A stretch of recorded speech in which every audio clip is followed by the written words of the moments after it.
Powered by Riverside FM. You know, casinos, sports books, they make a lot of money. They make a lot of profit. It's a really good business to get into. And the reason why it's such a good business is because no matter what things look like, no matter what you think may happen, you can prognosticate all you want to. There are really no guarantees, bruh. There just really isn't any guarantees.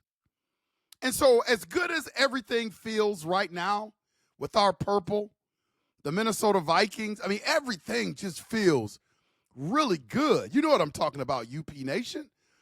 Like Kwesi's doing a really good job. He's plugging some holes, great free agent signings.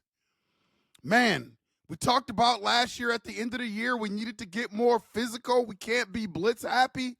What did the Minnesota Vikings do? They fixed the trenches.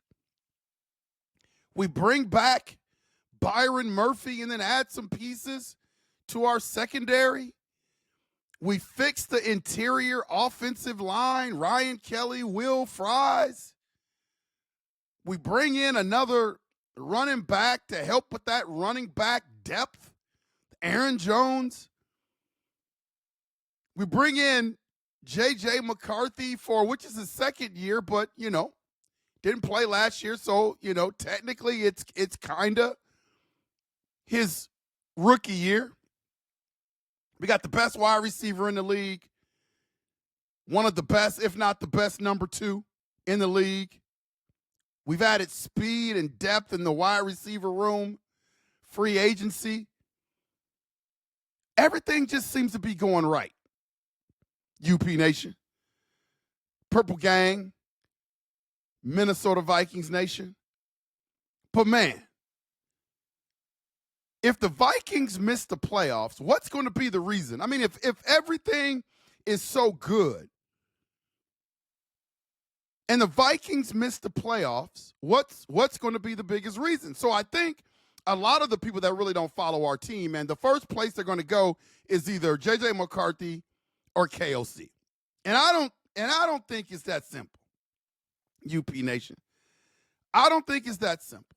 See, let me tell you this. Right now, in my opinion, the roster is good enough. 14 wins in 2024.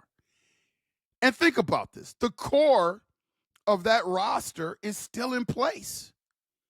Yes, you're changing out one of the most important pieces in terms of quarterback, but the core of the roster is still in place. Aaron Jones was re-signed. So we got that veteran running back. Listen, man, with Aaron Jones, I don't think anybody has any trouble with his ability. Everybody has trouble with his availability and being dinged up all the time. So we re-signed Aaron Jones, and then we brought in Jordan Mason.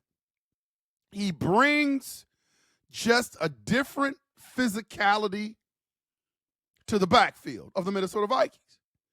The wide receiver room is absolutely elite. From Justin Jefferson down to T.J. Hockenson to the new pieces that we've added, I think we have the best wide receiver room from top to bottom in the NFL. And here's the coup de grace. Everybody was speculating, Brian Flores is going to get a job. Brian Flores is going to get a job. I was trying to tell you, UP Nation, that that's not going to happen as long as that lawsuit is in place. So we bring back Dr. Blitzenstein for a third year. That builds continuity on that defensive side of the ball, adding more pieces. So that defense, man, is going to be great. See, this isn't a rebuild, it's a reload, but it doesn't mean, UP Nation, that is playoff proof. Now, listen to me about J.J. McCarthy, man. Everybody knows I am the biggest J.J. McCarthy guy there is. I don't want another situation at quarterback going into next season because I'm willing to sacrifice a little bit of short-term time for him to develop into being our franchise quarterback. It's not going to be all peppermints and roses, UP Nation. There are going to be some struggles from J.J. McCarthy at times. But over a period of time, I believe that J.J. McCarthy is going to show that he belongs in the category of being one of the best quarterbacks in the league. But even elite quarterbacks hit a wall at time and have trouble. Like the exception is, the Commanders quarterback, Jaden Daniels, and maybe C.J. Stroud. Those are outliers. What J.J. McCarthy is going to have to realize that NFL defenses are smarter, they are faster, they are more complex, and you really don't get your meaningful reps until you really get out on the field and play against it and compete against it. Now, the great thing about what's going on with the Minnesota Vikings is that you got B-Flow on the other side of the ball, and JJ gets a chance to practice against that dude and his defense. So that's going to help him prepare for games.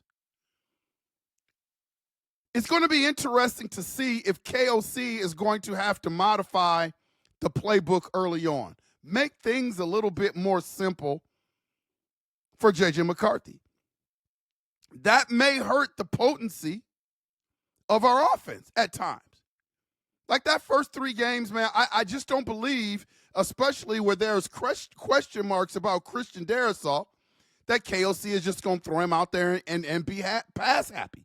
They're going to rely on the run. They're going to mix in the play-action pass. They may condense the playbook just a little bit. I'm not saying that they're going to play dummy ball with J.J. McCarthy, but I'm sure they're just not going to open it up and just let him go free for all. So there's going to be some restrictions, man. If McCarthy struggles early, looking at the ability to win some early games, those first 5 games, and then he hits that middle of the season where you've got Philadelphia, the Chargers, the Ravens. I mean, you got some games in the middle of that schedule that are pretty daunting. If they dig a hole first, that could be detrimental for the Vikings. If they lose those first couple of games, have some losses in there that maybe they shouldn't have, that may be a big hole to climb out of if you're the Minnesota Vikings. Think about this, man. Rookie quarterbacks rarely ever make the playoffs. I believe I'm on record that the Minnesota Vikings will. And usually if they do, everything around them is pretty perfect. And I think J.J. McCarthy is in that situation. Offensive line depth may be an issue. Like you've got Christian Darrisaw, you got Brian O'Neill. But if one of them goes down, man, that's big trouble. Dalton Risner wasn't re-signed. Their interior depth, they fixed the starters in terms of their interior depth. But I think the bench is still a little bit of a question mark. Some unproven guys in there. And maybe we'll learn a little bit more about that in training camp. You don't want a rookie quarterback behind a shaky offensive line if people start to go down and get injured. So injury is always a factor. Flores' defense surprised a lot of teams the first couple of games, first couple of years. But now there's a lot of tape.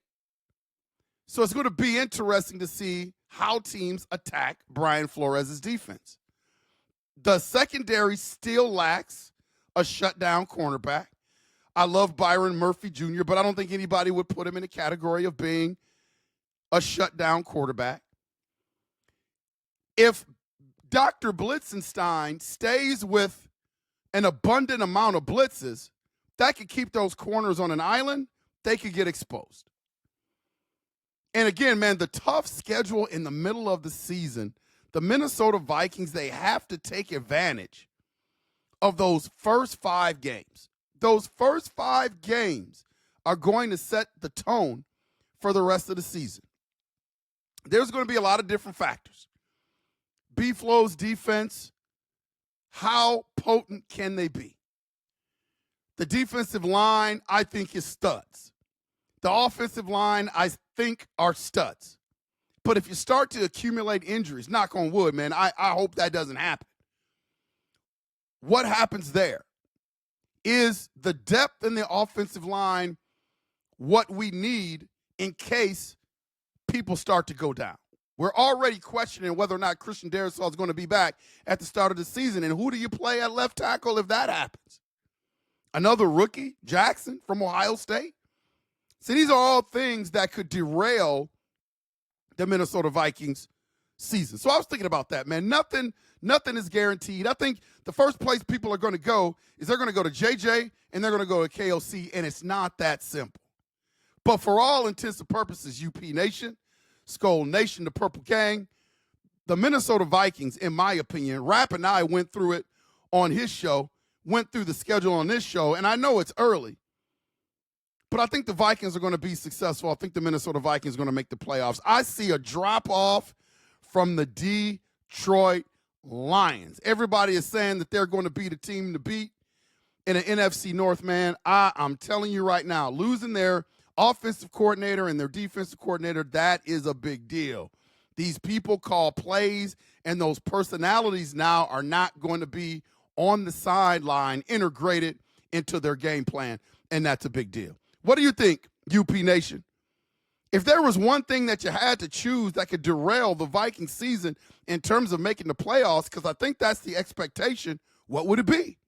I just gave you a couple of my ideas and things that I think could, if we don't make the playoffs, this is the reason why. I just threw out a few of them at you.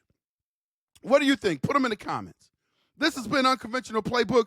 Please hit that like and subscribe button. Take the time to hit that like button. It helps for me to continue to bring you the best content that I can bring you, man. So please hit that like button. I will appreciate it. And I will always make sure, UP Nation, to see you when I see you. Skol!